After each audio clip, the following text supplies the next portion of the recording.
तो हमने पीछे के एक्सरसाइज जो कंप्लीट कर लिया था। हम चलते हैं उदाहरण 4-5 इसी तरह आगे। तो हमने पीछे ग्राफ के बारे में अच्छे से देखा था कि ऐसे समीकरणों को ग्राफ द्वारा कैसे हल किया जाता है। हालांकि उसमें भी हम प्रतिस्थापन और विलोपन विधियों का यूज कर ले रहे थे, क्योंकि उसके बिना हमें कई बार जो पॉइंट ऑफ इंटरसेक्शन यानी कटान बिंदु था वो नहीं मिल रहा था। जैसे हमारे पास दो ग्राफ हैं, ये है और ये है, तो हमें ये पॉइंट भले पता हो लेकिन ये पॉइंट नहीं पता होता था, तो इसको निकालने के लिए हम इन विधियों का प्रयोग करके किसी तरह समीकरण को हल करते थे। लेकिन अब इन विधियों को सीखते हैं, क्योंकि हमेशा हम ग्राफ नहीं बनाएंगे, क्योंकि पता है इतना टाइम लगेगा, आंसर भी जल्दी नहीं आएगा, फिर ये इस विधि को लगाना ही पड़ेगा। तो इसलिए आगे हमें दिया है प्रतिस्थापन और विलोपन विधियाँ। तो इस एग्जाम्पल में और इस एक्सरसाइज में हमें प्रतिस्थापन विधि, प्रतिस्थापना विधि जिसको हम प्रतिस्थापन विधि बोलते हैं, इसको यूज करना पड़ेगा। तो इसका नाम है प्रतिस्थापन, मतलब एक को उठा के दूसरे में प्रतिस्थापित करना। यानी कि जैसे कि x है, तो इसमें x की जगह पर या फिर जैसे यहाँ पे y है, तो y को प्रतिस्थापित करेंगे x से। तो क्या करना पड़ेगा, यहाँ पे 2y equal to 3 minus x हो जाएगा ये। फिर यहाँ से y बराबर 3 माइनस एक्स बाय 2। तो अगर y का इस मान को इसमें रख देंगे तो y के मान को हम प्रतिस्थापित कर देंगे, तो ये पूरा समीकरण x के जैसा बन जाएगा। और ऐसा समीकरण हम 6-7 से ही सॉल्व करते आ रहे हैं, तो इसको सॉल्व कर लेंगे आसानी से। तो रखते हैं 7x माइनस 15 y की जगह पे 3 minus x by 2 equal to 2। क्या किया हमने यहाँ पे y की जगह पर ये वैल्यू पटक दिया, तो हमारा कुछ इस प्रकार से समीकरण बन गया। अब इसको हल करते हैं, पूरे समीकरण को 2 से मल्टीप्लाई करते हैं, तो हो जाएगा 14x माइनस ये 2 से कट जाएगा, तो मल्टीप्लाई करने पे यानी गुणा करने पे, दोनों पक्षों में 2 का गुणा करने पर यहाँ से 15 दिया 45, ये minus minus plus 15x equal to 4। अब कोई प्रॉब्लम हो तो आप स्टेप बढ़ा सकते हैं। हमने क्या किया, पूरे समीकरण में 2 से गुणा किया, तो ये 7 दूना 14 हो गया, ये 2 कट गया और ये 2 दूना 4 हो गया। तो 15 14 29 x is equal to 4 plus 45, यहाँ से आ जाएगा एक्स बराबर 5 4 9 बट 29। ये हमारा एक्स की वैल्यू आ गई और वाई की वैल्यू निकालना है, तो यहाँ पे वाई बराबर 3 माइनस एक्स बाई 2।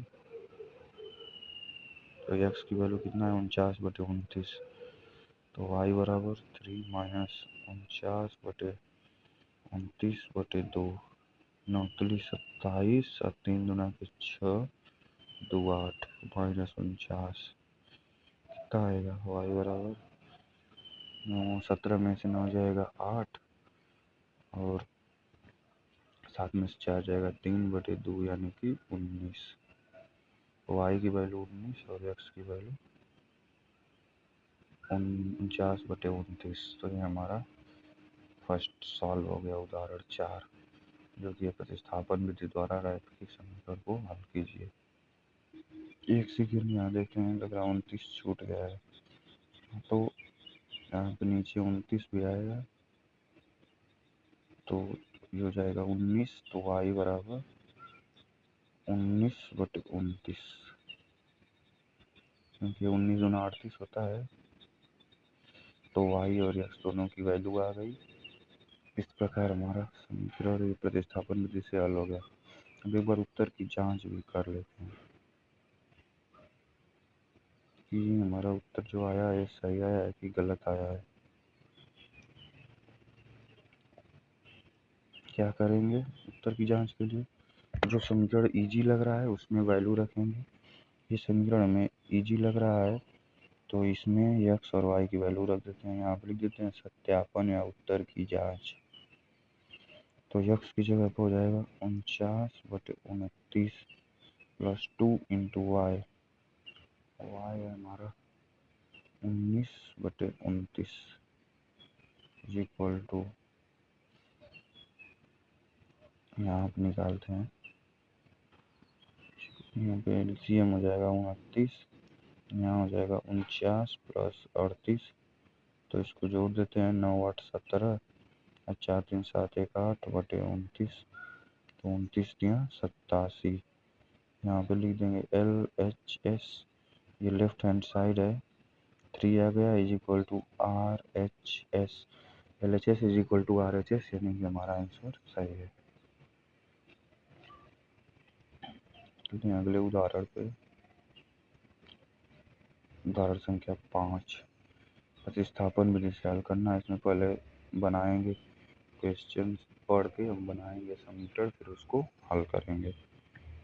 ये क्वेश्चन क्या बोल रहा है कि प्रतिस्थापन विधि से हल कीजिए। आफ्ताब अपनी पुत्री से कहता है 7 वर्ष पूर्व मैं तुमसे 7 गुनी आयु का था। तो आफ्ताब की आयु को मान लेते हैं x, और उसकी पुत्री की आयु को मान लेते हैं y। आप इसको अच्छे से लिखेंगे, माना आफ्ताब की आयु बराबर x वर्ष और उसकी आफ्ताब के पुत्री की आयु बराबर y वर्ष। तो बोलता है 7 वर्ष पूर्व में तुमसे 7 गुनी आयु का था। तो 7 वर्ष पूर्व मैं तुमसे, 7 वर्ष पूर्व हो गया, बोल रहा है कि मैं तुमसे 7 गुनी आयु का था, तुमसे 7 गुनी आयु का था। तो इस प्रकार ये हो जाएगा x माइनस 7 बराबर 7y माइनस 49। तो इसको इधर लाएंगे तो x minus 7y plus 7 7 49, 7 8 56, 7 9 63, 7 6 42 equal to 0। तो ये हमारा फर्स्ट जो कंडीशन दिया है उसके हिसाब से हमने समीकरण बना लिया। अब सेकेंड कंडीशन देखते हैं। बोल रहा है अब से 3 वर्ष बाद मैं केवल 3 गुनी आयु का रह जाऊंगा। तो अब से 3 वर्ष बाद, 3 वर्ष बाद मैं केवल 3 गुनी आयु का रह जाऊंगा, 3 गुनी का रह जाएगा। x plus 3 is equal to 3y plus 9। तो x माइनस 3y, इसको इधर लाएंगे, इसको इधर लाएंगे, -6 इज इक्वल टू 0। इस प्रकार से हमारा 2 समीकरण बन के तैयार हो गया। जो 2 कंडीशन हमें दी हुई थी उसके अकॉर्डिंग, यानी कि उसके हिसाब से 2 समीकरण बन के तैयार हो गया। और इस समीकरण को प्रतिस्थापन विधि से हल करना है। तो आइए करते हैं। देखो अभी ऐसे समीकरण को अगर हम विलोपन विधि से करते तो जल्दी सॉल्व हो जाता, लेकिन हमने देख दिया है कि करना पड़ेगा प्रतिस्थापन से ही, तो करते हैं। यहाँ से x की वैल्यू निकालते हैं और y की वैल्यू x के पदों में निकालते हैं। तो यहाँ पे हो जाएगा x minus 6 is equal to 3y, इसको 3y को इस साइड ले जाएंगे। फिर यहाँ से हो जाएगा y is equal to x minus 6/3। अब इस वैल्यू को इसमें प्रतिस्थापित करते हैं तो होगा क्या, x माइनस 7 इंटू वाई की जगह पर x minus 6/3 plus 42 is equal to 0। क्या करेंगे, सेम वे बटे में 3 है तो पूरे समीकरण को 3 से मल्टीप्लाई कर देते हैं, यानी 3 से गुणा करते हैं पूरे समीकरण को। तो क्या होगा 3x, ये 3 कट जाएगा, यहाँ बचेगा -21x यानी 21x धन 42, 7 6 42 धन 3 दूना 6 और 3 चौका 12 इज इक्वल टू 0 इंटू 3 यानी कि 0। अब इसको हल करते हैं, 7 3 घटाएंगे तो ये बचेगा 18x, वो भी माइनस का, ये हो जाएगा 6 2 8, 6 2 8 और 4 2 6 इज इक्वल टू 0। तो x इज इक्वल टू -168 बटे -18, माइनस प्लस 168। थोड़ा अजीब आ रहा है, लग रहा है कहीं गलती हुई है, देख लेते हैं। कर जाए 7, ओहो ये 7x रहेगा, 7x। अब 4x बचेगा, माइनस का 4x, 18 की जगह पे 4 होगा, 4 तो माइनस माइनस प्लस भी जाएगा, 4 चौका 16, 4 गुना के 8, यानी कि 42 आ गया x की वैल्यू। आफ्ताब की आयु आ गई 42 वर्ष। अब इसमें रख देंगे तो हमारी y की वैल्यू यानी पुत्री की आयु आ जाएगी 42 माइनस 6/3, कितना आ जाएगा, 6 7 42 होता है, 36/3 यानी कि 12। y की वैल्यू आ गई 12, x की वैल्यू 42, y की वैल्यू 12। तो इसका मतलब आफ्ताब की उम्र है 42 वर्ष और उसकी पुत्री की उम्र है 12 वर्ष। तो इस प्रकार से प्रतिस्थापन विधि से हल किया जाता है। पहले समीकरण बनाया, फिर ये y की वैल्यू को x के पदों में लिखा ताकि इसमें y को प्रतिस्थापित कर सकें x के पदों में। तो अब y की जगह पे x ये वैल्यू रख दिया इसमें, फिर इसको हल किया, हमारा x का वैल्यू आया, फिर इसी x की वैल्यू को जब इसमें डाला तो y की वैल्यू भी आ गई। इस प्रकार से हम समीकरण को हल करते हैं। उदाहरण संख्या 6 पे, एक दुकान में 2 पेंसिल 3 रबड़ों का मूल्य ₹9 है। तो इसमें देखो हम दुकान पे जाते हैं तो पहले पूछते हैं कि अगर पेंसिल खरीदना हो तो हम पूछते हैं कि एक पेंसिल का मूल्य कितना है, तो मान लो बताते हैं 5 रुपया। तो हम अगर 2 पेंसिल खरीदेंगे तो हम कर देंगे 5 गुणे 2 बराबर 10, है ना। हाँ, तो इसी तरह यहाँ पे मानेंगे कि माना एक पेंसिल का मूल्य ₹1 है, इसी तरह माना एक रबड़ का मूल्य इज इक्वल टू ₹y।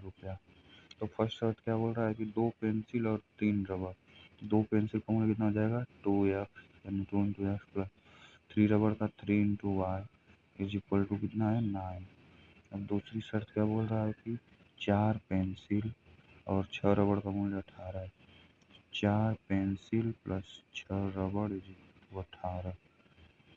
इसमें कॉमन दिख रहा है कुछ, 2 कॉमन लेंगे, दोनों से 2, इधर से 2 इधर से 2, यहाँ से 2 कॉमन लेंगे तो 2x plus 3y is equal to 2 into 9। अब दोनों तरफ 2 से भाग दे देंगे, यहाँ बचेगा 2x plus 3y is equal to 9। ये दोनों समीकरण सेम टू सेम है, तो क्या करेंगे, दोनों समीकरण सेम है तो हल तो हो नहीं पाएगा। यहाँ पे आएगा अनंत रूप से अनेक हल, अनंत हल, अनंत हल और अनंत हल कैसे, अगर हम x की वैल्यू लेफ्ट से अगर मान लेते हैं पेंसिल फ्री की है 0, तो y की वैल्यू 3 आ जाएगी। अगर हम x को ले लेते हैं 3 रुपया, तो 3 दूना की 6, तो y की वैल्यू आ जाएगी 1 रुपया। इसी तरह हर x की अलग अलग y की वैल्यू और आती जाएगी तो अनंत हल होगा। तो इस प्रकार हम निर्धारित नहीं कर सकते कि पेंसिल और रबर का मूल्य कितना है इतनी कंडीशन से। अगर मैं और कंडीशन दिया जाता और शर्तें दी होती, अगर और शर्तें दी होती तो हम जरूर पता लगा लेते, लेकिन इतनी से नहीं लगा पाएंगे। चलते हैं आगे देखते हैं, अभी उदाहरण बचा है, अभी एक और उदाहरण है। बूढ़ा 2 रेल पटरियों का समीकरण दिया हुआ है। तो हमने बात किया था कि जो भी समीकरण होते हैं जिनकी घात 1 होती है, पावर 1 होती है, वो किसको प्रदर्शित करती है, सरल रेखा को, यानी स्ट्रेट लाइन को।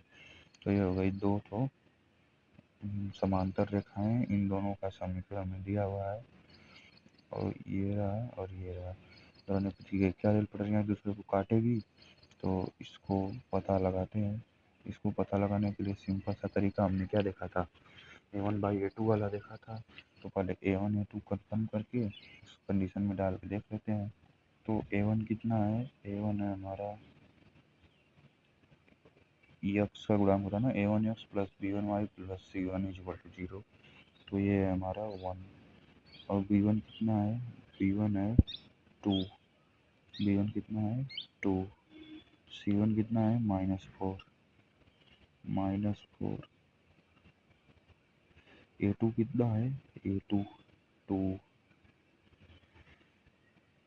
B2 कितना है 4,